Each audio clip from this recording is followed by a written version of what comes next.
a tutorial and it's a Tuesday and they're happening at the same time.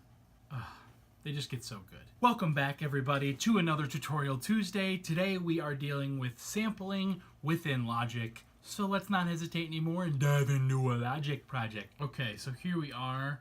This is what we will be sampling.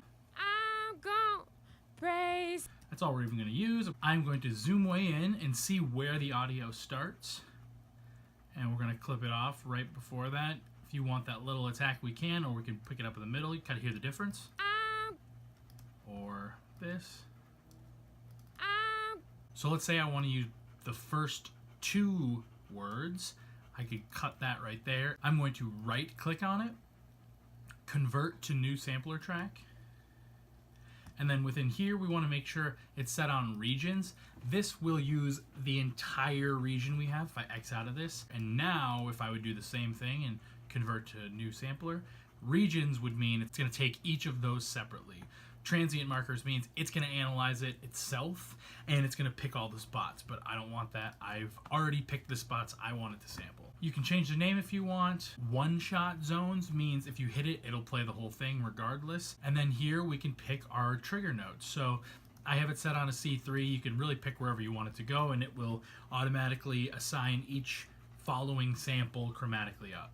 So let's set OK. And now it's made the instrument and it's put both of them on our timeline where it would fall, but we don't need that. I can delete that. So now this instrument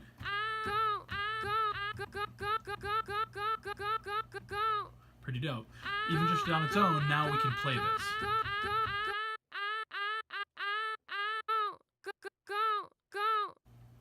As I'm talking about. That's what we'd sample in multiple pieces of audio that we want to put.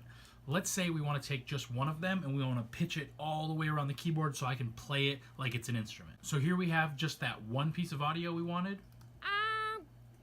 I'm going to take that, convert to new sampler. All the same things are the same. Make sure regions. Now I'm going to go into the instrument. So in our mixer here, you can see the top over here in the inspector. Click right there. And now this is the instrument. If we click edit, we will be able to view our entire piano roll. We can see our one little sample sitting there, and then it also displays them in a list. So this is my one sample. The only thing I need to do to make it go throughout the entire keyboard is click and drag, and click and drag. Now,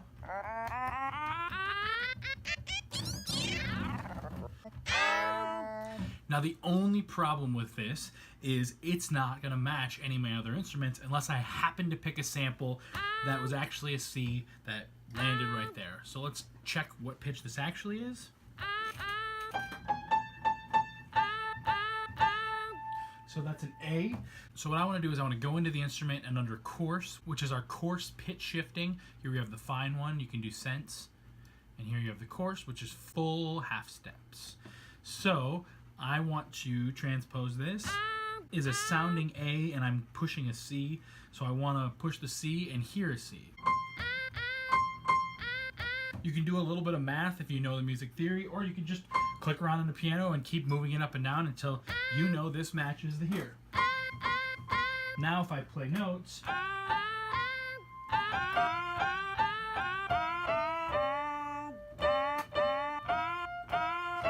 so now I will click out of this. It's going to ask me to save. I'm going to hit save. I can close here and delete this region. And now this instrument functions just like a keyboard.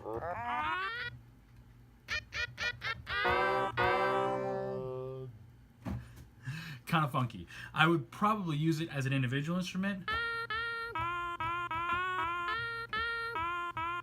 Not so bad. I can go in here and I can move the glide. Now it's gliding. In between each note, if I can move it way up.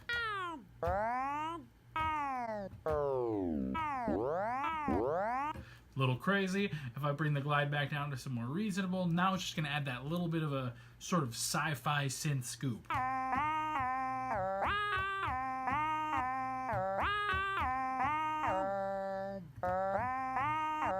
And And that is it. That's how I would use the EXS24 to do my sampling within Logic. It's so easy. I can go through and change the pitch, and then I can use any audio I want as its own keyboard-based instrument so I can play it in. Thank you so much for watching. Hit me up in the comments with what you want me to do future tutorials on, and as always, subscribe so you never miss a beat.